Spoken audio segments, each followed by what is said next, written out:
Thank you very much. I hope you don't mind if I use notes because one of the things I've learned about failure is sort of my own limits, and that if I just go and start speaking, what'll happen is I'll start going on some tangent, and then I will end up somewhere else, and I'll be driving home, like, oh yeah, that wasn't anything that I wanted to talk about. So, what I wanted to talk about is when Chopia came to us and said, hey, do you want to speak on failure? And I was like, sure. What am I going to speak about, right? Like, I can't think of a single time in my life that I failed, which I think is a really good lesson in that narcissism helps. That's like my first tip on how to deal with failure, is just don't admit that you ever actually failed.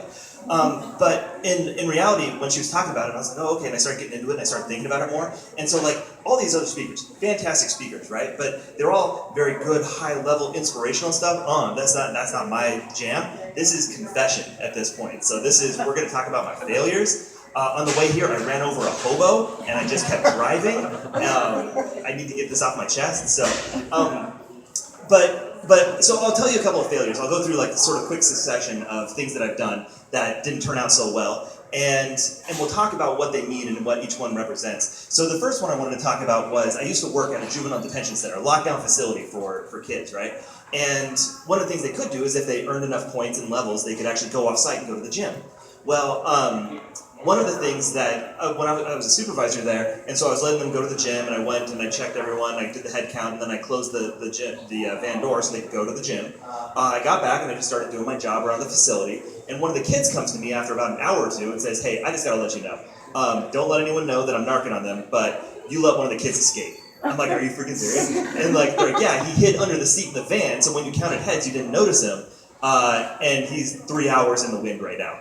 And I'm like, oh, great, right? And so that's bad news when your whole job is to keep kids locked up and their parents are paying you to do that. And we ended up catching him. He was in Salt Lake. So this is down in Provo. And he like hitchhiked all the way to Salt Lake before we finally caught him. But yeah, it didn't look great for me. Next failure, and this one is, this one happened like a month ago. So I was on a plane coming back. So I'm a consultant, right?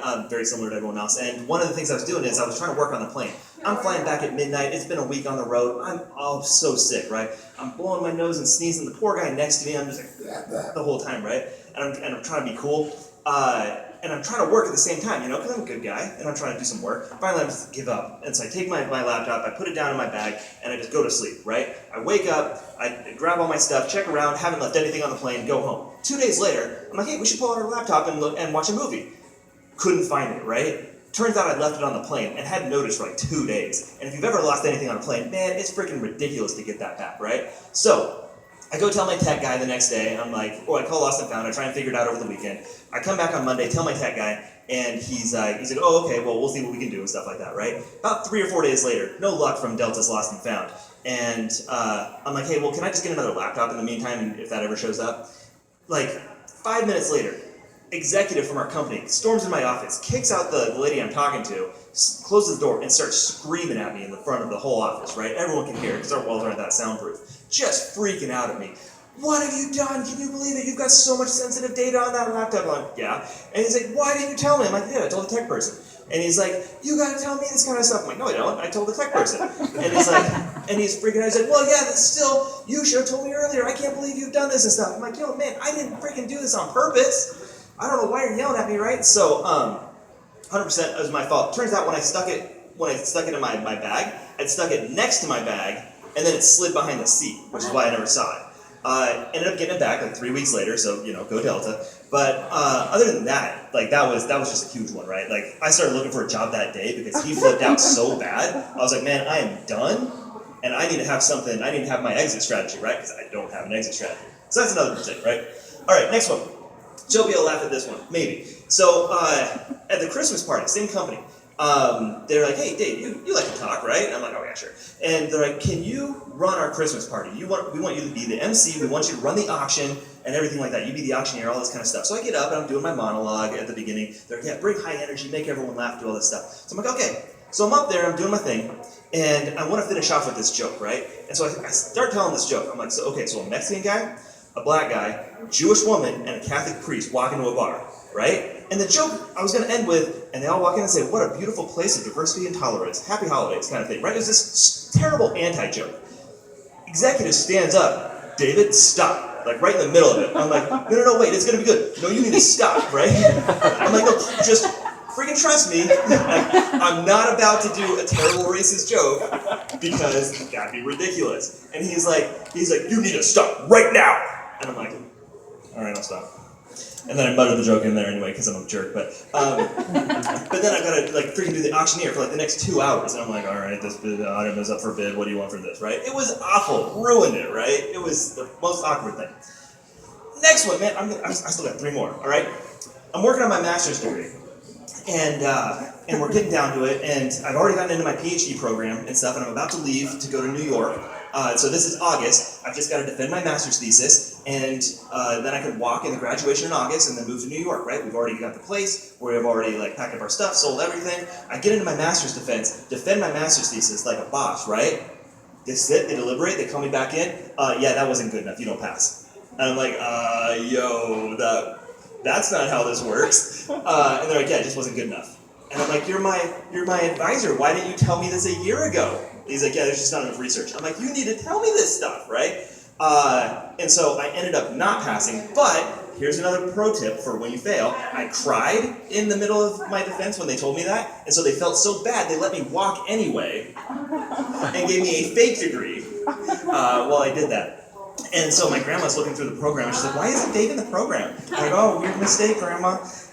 Anyway, so I ended up I got my master's degree about the same time that I got my doctorate degree, because I was still trying to work on it during the time. But I already moved to New York, right? Speaking of moving to New York, this is like 2 months later, okay? So we moved to New York.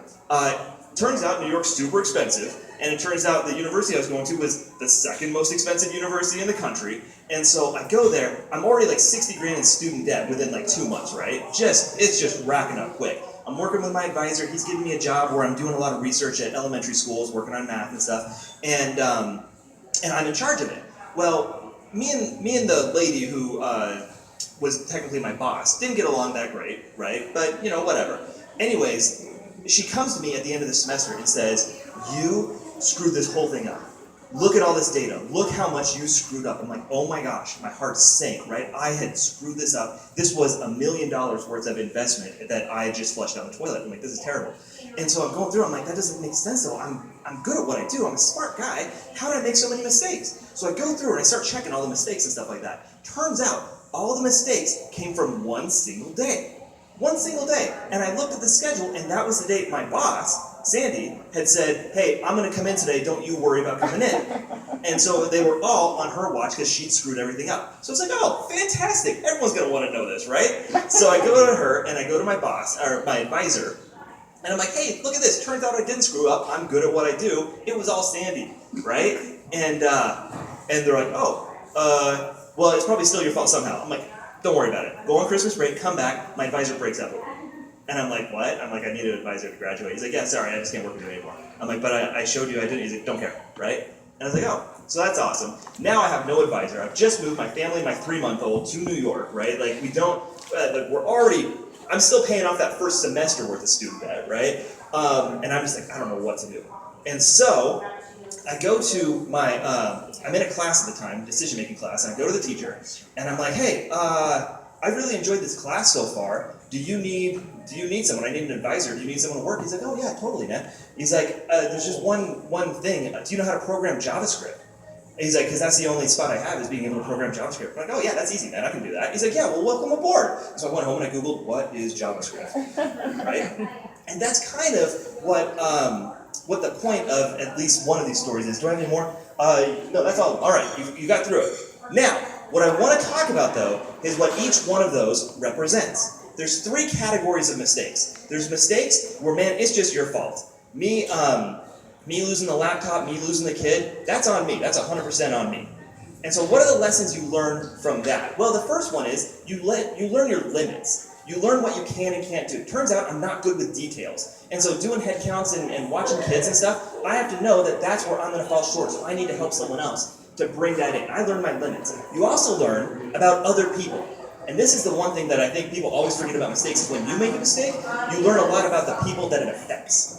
And so I learned that, at least with the laptop, that executive is a jerk and I can't trust him. You know what I mean? Still a nice guy, still like him, but I know where to trust him now, and I know where that line is, and so I know what to do and not to do around him. The next category of mistakes are mistakes of sort of misunderstanding the situation, right? And that is when I was telling the non-racist joke, and when I was, what was the other one? My master's thesis, right? And so what do we learn from those mistakes? That wasn't my mistake. I was doing the best I could, but the circumstance led to something else, right? And so that teaches you calibration. So not just what your limits are, but it teaches you how to calibrate yourself and figure out where you need to go. Again, it also teaches you about other people and how they're going to respond. Now the last category of mistake, the one that I did with Sandy, was when it actually wasn't even your fault at all, right? And yet you still are suffering the consequences of that quote-unquote mistake.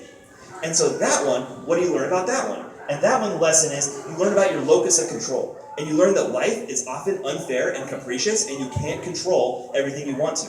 People that have a very solid internal locus of control, we always say that's the best one, right? We say, you can control your own destiny. Hey, guess what? You totally can, right? It turns out there's lots of things that happen to you in life, and they suck, and life's not fair. And the people that recognize that are A, better suited, and B, you know what, this is unfortunate, less happy.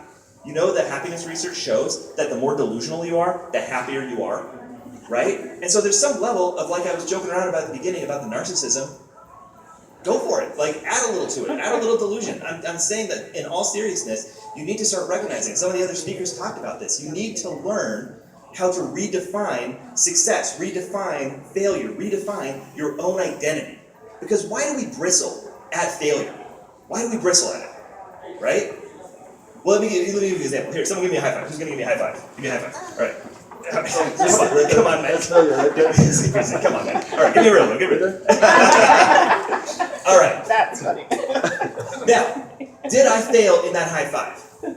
Yes. We both fell. Everyone says yes, but what was my actual goal? Was my goal to complete the high five transaction? Or was my goal to make people laugh? If it was to make people laugh, then yeah, we succeeded. Right? And so you have to start redefining. We think of everything in such black and white terms, and we say, this is what my success should be. On a side note, if you want to learn how to do a high five, go to Michael's side. He actually teaches you. You got to look at the elbow. If you look at the elbow, you'll nail it every time. So, so we have to redefine what success and failure are, because that's not how life is. How many of you drove here successfully, or rode here, or walked here, or biked here? How many of you arrived here successfully? You're going to mostly say, oh yeah, all of us, we're here, right? That's the wrong way to think about it. Because if you think about it, if you drove here, did you drive perfectly? Did you make every single movement perfect? Did you not drift in your lane at all? Did you not cut anyone off? Even if you did, you wouldn't know, right? The point is, we make mistakes constantly. We fail constantly. And if we only define our success by the outcome, we're doing it the wrong way, right? Because sometimes stuff gets in the way and we can't control them. And so you have to start thinking about, okay, well, what do I do instead? How do I define the process? So, what is the first thing? How many of you can ride a bike? What's the first thing they teach you when you ride a bike? How to stop. How to stop? How to fall. That's second. It's how to fall. You're supposed to get on a bike and they teach you how to put your foot down. How to, if you can't get your foot down, how to roll into it, right? That's why you're supposed to start on grass. Is because they teach you how to fall. They teach you how to fail. There's an article on HBR a couple of years ago by Bregman, and he talks about watching surfers. And what is the outcome of every single surfing adventure? Into the water. Every single time. Some people do it earlier, some people do it with more styles, some people do it like on purpose. Either way though, you fail. Every single time. And the goal isn't that, it's to enjoy the process, to enjoy the ride, to enjoy the journey. And that's where the success comes from. And even not doing that perfectly, just enjoying it, kind of like they said, being your authentic self. Doing the stuff that means something to you instead of for other people. So, let me give you just a couple of things real quick. All right, is there anything else? Yes. If you want to fix it, if you want to fix your mistakes, there's a couple of things I want to leave you with, okay? So these are your take-homes. These are the things you can start working on, like today, okay? So, have you ever heard the old adage about best time to plant a tree? When's the best time to plant a tree? 20 years ago, right? When's the second best time to plant a tree? 10 years ago. Today. Second best time. So, but the idea is, if you really are serious about coping with failure, with mistakes and stuff like that, do you know how you prepare for it? You prepare 20 years ago. Because when the mistake happens, it's too late to do a lot of the triage on that. So what you need to do is you need to prepare for failure. You need to learn how to fall off the bike. And there's 4 things that I want to teach you about how to do that. So the first one is learn self-awareness, metacognition, being able to recognize where your limits are, being able to recognize and read other people, and being able to work with that, right? And understanding yourself and what is a failure, what is your fault, and what's your identity. And remember, use correct words. Don't say I'm a failure. You say I failed. One's an identity, one's a behavior, right? So be very careful about those words because they make a big deal. So, very first thing, be self-aware, understand your limits, understand others' limits, and understand that it doesn't actually mean crap about who you are, whether you failed or not. Because guess what? We fail more often than not. So just be cool with that, right? Second thing I want to learn. All right, I want to teach you. Have a plan B. Now, not an escape plan, but a plan B. Similar to an exit strategy, right? I don't want you saying, oh, well, I'm just going to bail on this. When I played football and rugby in high school and college, rugby in college, I wasn't an actual football player. That would mean I was good at sports. But the idea here is that one of the things that I'm a small, skinny dude, right? And so I'm not going to be blowing people up. And so my only thing I can do is I can tackle. But I'd be kind of hesitant. I'd be like, this guy would come up and I'd be like, okay, you know what I mean? And then they just run by me, right? Because again, not actually good at sports. But what they taught me, my coach pulled me aside one day and he said, hey, Dave, well, he called me, hey, piece of shit, but he said, hey, this is what I want you to do. He's like, I want you to tackle full speed. I want you to make mistakes full speed. And that's it, right? If you miss them, I don't care as long as you were trying your hardest going full speed. When I started, I wasn't going into psychology. I was going into advertising, and I went full speed. But then I realized advertising wasn't for me. I was doing the happiness thing, right? This is not what I want to do every day. And so I was able to pivot, but because I was going full speed, I was able to use that momentum to pivot really easily into clinical psychology. Then I lost a kid, realized that wasn't for me, and I pivoted again into what I am now, cognitive psychology. And so it's being able to do that full speed. You need the momentum to be able to do that.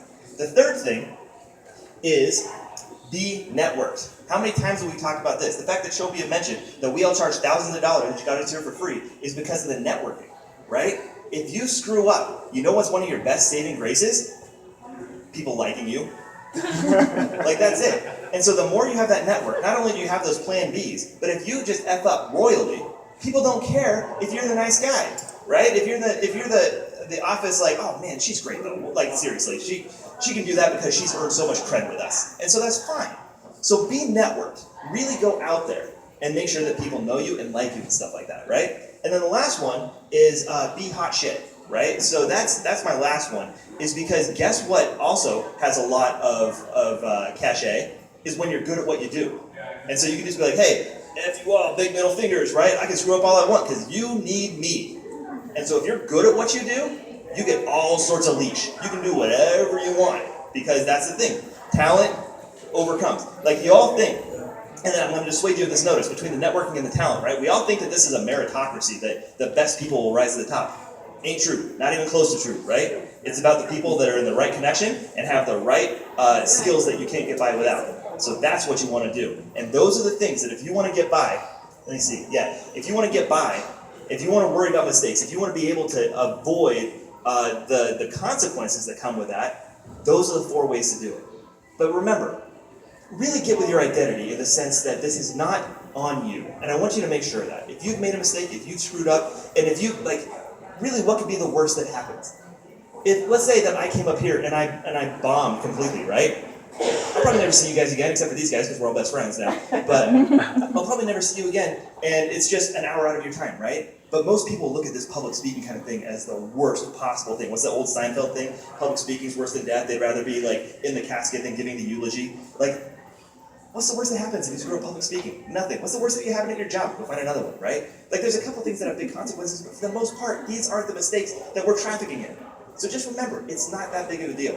It's not on you. Don't worry about it. And everything can be overcome. And just remember my tips and all this other stuff, because what has been said is legit great this whole time. So I believe that's all I have. So if you have any questions other than that, go forth and make some mistakes. Questions?